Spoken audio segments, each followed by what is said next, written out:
தேனி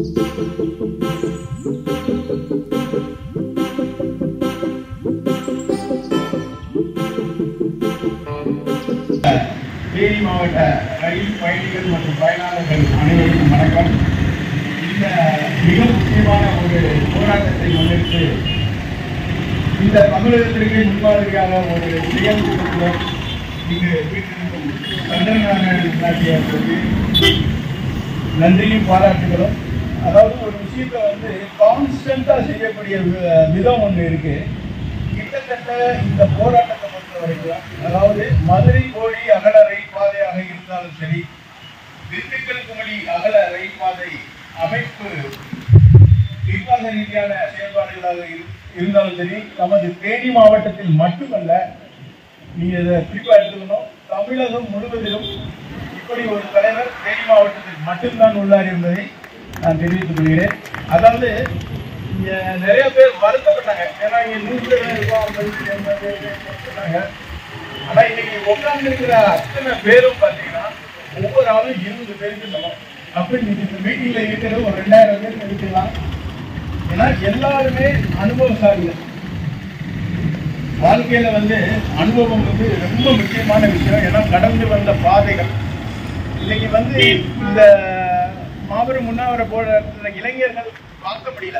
இளைஞர் யாரும் 1-2 தென்படல. வருங்காலத்தில் இந்த இளைஞர் சமுதாயம் என்ன செய்ய போகிறது?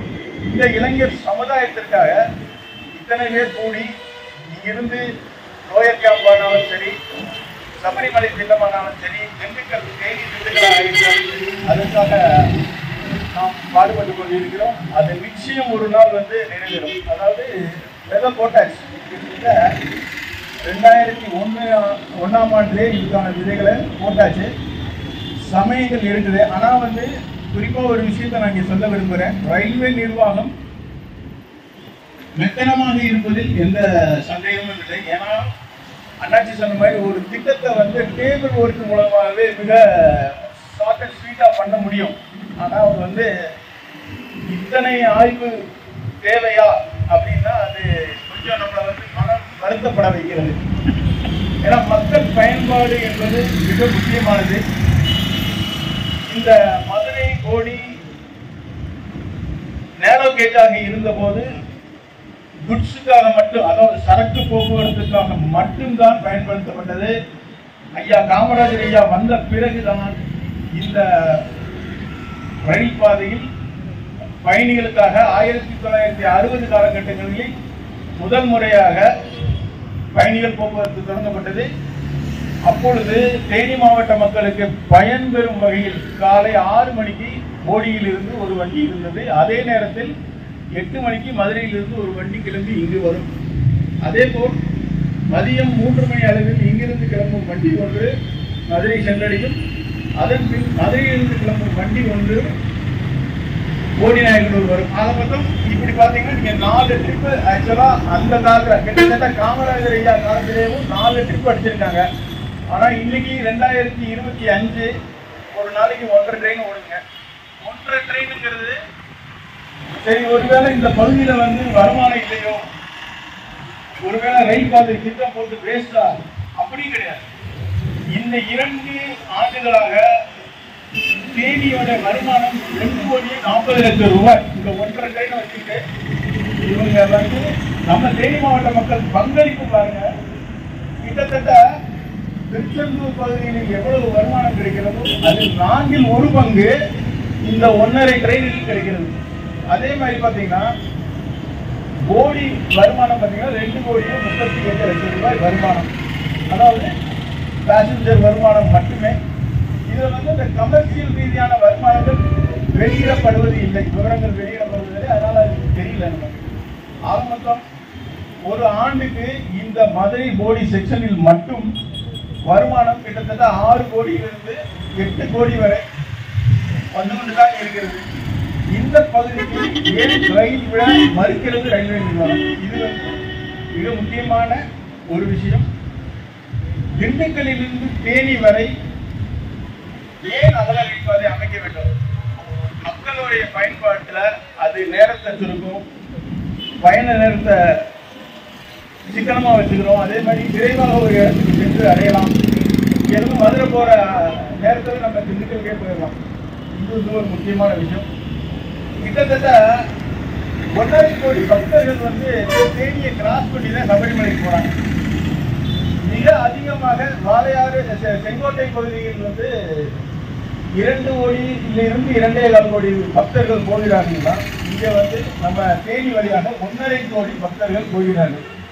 இது போக அந்த மாதாந்திரத்துல 1லிருந்து 5ஆம் தேதி வரை சராசரியாக ஒரு 30 லட்சம் மக்கள் இந்த பகுதியை பயன்படுத்துகிறார்கள். இந்த பகுதியில் லோயர் கேம்ப் வரை இன்று அகல ரயில் பாதை இருந்திருந்தால் எத்தனை கோடி வருமானம் வந்திருக்கும்? அதை ஏன் இழந்து கொண்டே இருக்கிறது ரயில்வே நிர்வாகம்? இது போன்ற பல கேள்விகள் இருந்தாலும் இதற்கு பதில் சொல்ல வேண்டியது ரயில்வே நிர்வாகம் மட்டுமே. அண்ணாச்சி போன்றவர்கள் பல போராட்டங்களை பல காலகட்டத்தில் முன்னெடுத்தும் சிறிய அளவிலேயே ஆய்வுப் பணிகள் நடந்து வருகிறது. குறிப்பாக பார்த்தோம் என்றால் இன்று தேனியிலிருந்து எரிவேலி வரை ரயில்வே நிர்வாகம் ஒரு முதற்கட்ட ஆய்வு நிலைக்கு வந்துள்ளது. இதை முறையாக செய்திருந்தால் திண்டுக்கல்லில் இருந்து எரிவேலி வரை செய்திருக்க வேண்டும். ஒரு போராட்டத்திற்கு பாதி வெற்றியாவது நமக்கு கிடைத்தது என்பதில் ஐயமில்லை. அதாவது தேனியிலிருந்து எரிவேலி வரை இந்த ரயில் பாதை திட்டம் அமைப்பதற்கு ஒரு முன்னோட்ட ஏற்பாடுகள் நடந்து கொண்டிருக்கிறது. இந்த வெற்றியில் நமது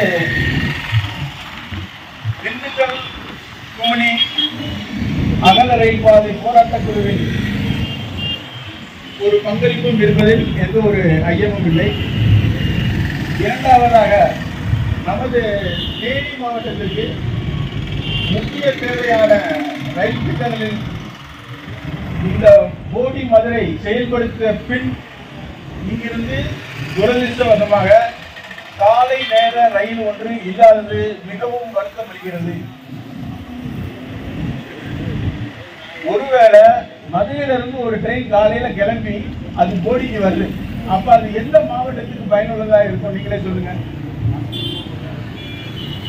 மதுரை மாவட்ட மக்களுக்கு அது பயனுள்ள ட்ரெயினா இருக்கும். அவங்க காலையில் அங்க இருந்து கிளம்பி இங்க அரசு ஊழியர்கள் வழிவாக சுற்றுலா பயணிகள் வழிவாக வர்றாங்க, வந்து அவங்க வேலையை முடிச்சுட்டு போயிடறாங்க. ஆனா நிஜத்தில் சொல்ல போனால் தேனி மாவட்டத்தில் இன்னும் ரயில் ஓடவில்லை. இதுதான் உண்மை, நிதர்சனமான உண்மை.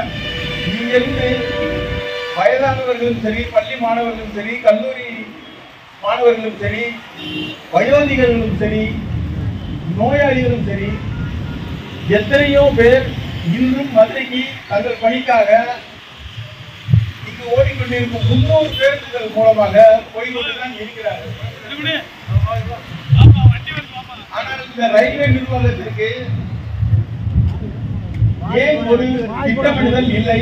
இங்கிருந்து ஒரு ரயிலை ஏற்பாடு செய்தால் எத்தனை பயணிகள் இதன் மூலமாக பயனடைவார்கள் என்பதில் ஒரு சர்வே கூட நடத்த இதுவரை முன்வரவில்லை.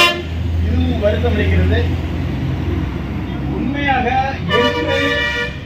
போடியிலிருந்து மதுரை வரை காலை நேர ரயில் செல்கிறதோ அன்று மட்டும்தான் நமது தேனி மாவட்டத்திற்கு முழுமையாக ரயில் பயன்பாடுகளை பெற முடியும்.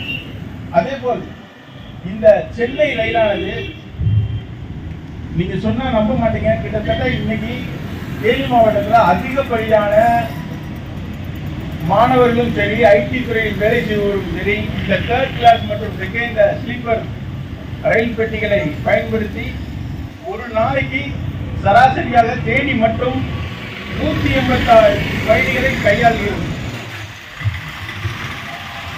அதே போல் போடி எடுத்துக்கொண்டால் என்றால் சராசரியாக 100-130, ஆண்டிப்பட்டியை எடுத்துக்கொண்டால் 60-70, உசிலம்பட்டியை எடுத்துக்கொண்டால் 40-50 என்று சராசரி அளவுகளை கொண்டு இந்த ரயில் மிகவும் சிறப்பாக ஓடிக்கொண்டிருக்கிறது. அதாவது 20601 மற்றும் 20602 என்று சொல்லக்கூடிய இந்த 2 ரயில்களுமே மிக சிறப்பாக ஓடிக்கொண்டிருந்தாலும் இப்பொழுது கூட அதற்கு பயண நேரத்தை 1 மணி நேரம் குறைத்திருக்கிறார்கள், வரவேற்கத்தக்க ஒன்று. ஆனால் நமது நீண்டகால கோரிக்கை என்னவென்றால் மதுரையிலிருந்து இயங்கக்கூடிய ரயில்களை போடி வரை நீட்டிப்பு செய்ய வேண்டும் என்பதில் ஒரு பெரும் ஆர்வம் நமது பகுதி மக்களுக்கு இருந்து வருகிறது. குறிப்பாக வைகை எக்ஸ்பிரஸை இங்கிருந்து இயக்கப்பட வேண்டும் அல்லது பாண்டியன் எக்ஸ்பிரஸ், இந்த 2 ரயிலில் ஏதேனும் ஒன்றை இங்கிருந்து போடியிலிருந்து இயக்கப்பட வேண்டும் என்பது நெடுங்கால கோரிக்கையாக இருக்கிறது. இதை நாங்கள் அதிகாரிகள் பல முறை கேட்ட பொழுதும் அவர்கள் சொன்ன ஒரே பதில், பராமரிப்பு செய்வதற்கு எங்களுக்கு வசதிகள் போடி ரயில் நிலையத்தில் இல்லை என்று சொல்கிறார்கள். அது அப்படித்தான் அமைய வேண்டும் என்பதில்லை. இன்று நீங்கள் மதுரையில் அந்த வண்டியை மெயின்டைன் செய்து கொண்டிருக்கிறீர்கள். இனிமேல் இந்த ரயிலை நீங்கள் சென்னையில் பராமரிப்பு செய்யக்கூடாது. இந்த பராமரிப்பு, மதுரை பராமரிப்பை சென்னையில் மாற்றினால் நமது தேனி மாவட்ட மக்களுக்கு அது பயன்பெறும். இனிவரும் காலங்களில் நமது மக்கள் பிரதிநிதி யாராக இருந்தாலும் சரி, அவர் எம்எல்ஏவாக இருந்தாலும் சரி, எம்பியாக இருந்தாலும் சரி, சில உண்மைகளை நீங்கள் அங்கு உடைத்து பேசவே வேண்டும். பேசினால் மட்டுமே நமக்கு சில வசதிகள் கிடைக்கும். எனக்கு முன்னால் பேசியவர்கள் கூட சொன்னார்கள், எல்லாரும் பேசிவிட்டு வருகிறார்கள், ஆனால் அதற்கான முயற்சிகளில் இருக்கிறார்களா இல்லையா என்பது சந்தேகம்தான். கண்டிப்பாக தேனி மாவட்டத்தில் இந்த 5 தொகுதிகளிலும் எல்லா மக்களிடையும் ஒரு காலை நேர ரயில் வேண்டும் என்பது நீண்டகால ஆவலாக உள்ளது. அதே போல் ஒரு சென்னை ரயில் திருச்சி வழியாக, அதாவது கார் லைன் என்று சொல்லக்கூடிய விழுப்புரம் விருத்தாச்சலம் வழியாக திருச்சி வந்து மதுரை வந்து மதுரையிலிருந்து போடி வரும் வகையில் ஒரு ரயிலை கண்டிப்பாக ரயில்வே நிர்வாகம் நீட்டிப்பு செய்ய வேண்டும். இந்த 20 ஆண்டுகளில் அண்ணாச்சி சங்கரநாராயணன் அவர்கள் எடுத்து வரும் முயற்சிகளுக்கு நமது சார்பாகவும், நமது தேனி மாவட்ட மக்கள் சார்பாகவும், எங்கள் பயணிகள் நல சங்க சார்பாகவும் எங்களது நன்றியை தெரிவித்துக் கொள்கிறோம். இங்கு உரையாற்ற எனக்கு வாய்ப்பளித்த அனைத்து நல்ல உள்ளங்களுக்கும் நன்றி கூறி பாராட்டி அமர்கிறேன். நன்றி, வணக்கம்.